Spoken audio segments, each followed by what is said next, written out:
एक घने जंगल में कई सारे जानवर रहते थे।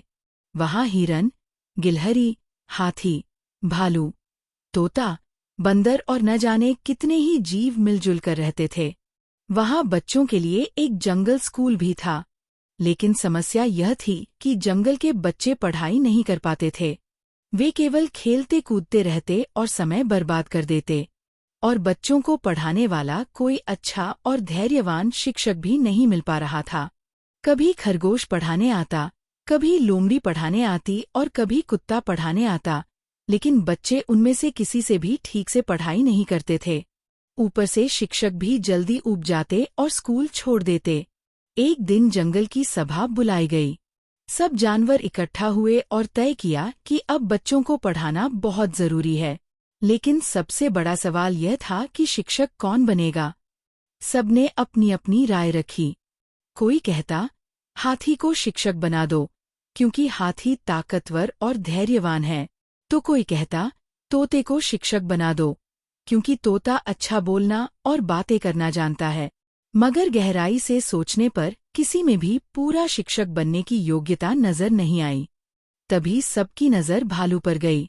भालू बड़ा शांत स्वभाव का था।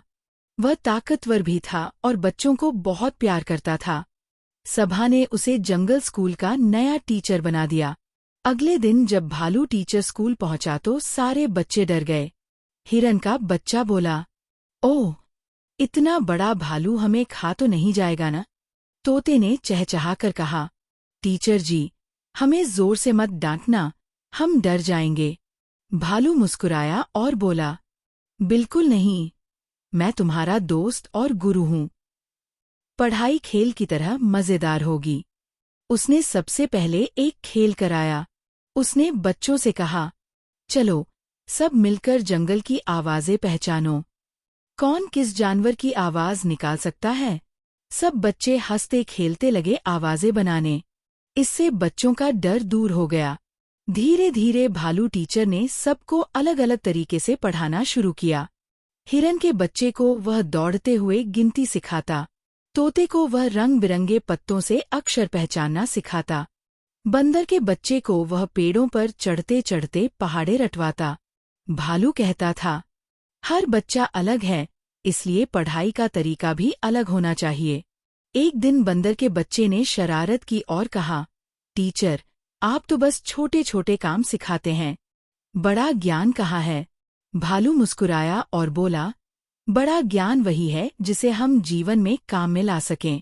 अगर पेड़ पौधों की पहचान कर लोगे तो भूख लगने पर फल चुन पाओगे। अगर गिनती जान लोगे तो सामान बांटना सीख जाओगे।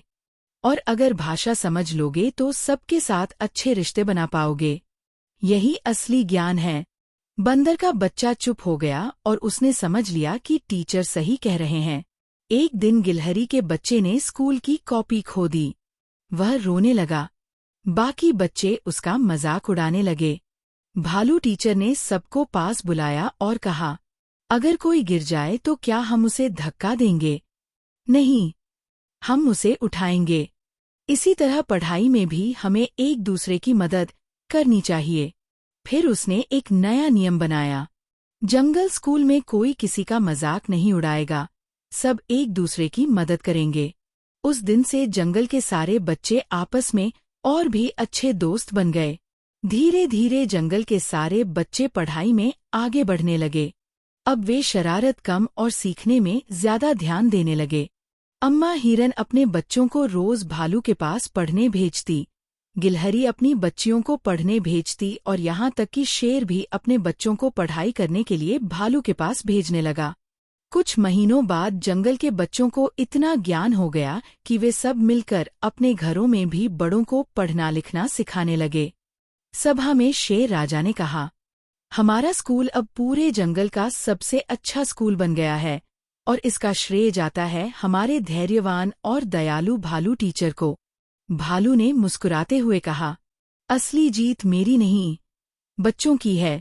मैंने तो बस उन्हें सिखाया कि पढ़ाई मजेदार हो सकती है और मैंने तो बस वही किया जो हर शिक्षक का काम है, बच्चों के मन में सीखने का बीज बोना।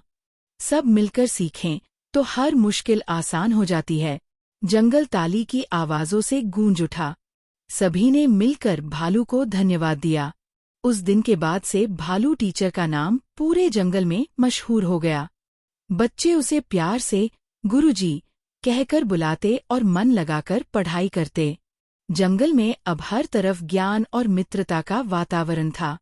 सच ही है, असली शिक्षक वही है जो बच्चों की जरूरत और स्वभाव समझकर उनके मन में सीखने का बीज बोए और उन्हें प्यार से सिखाए।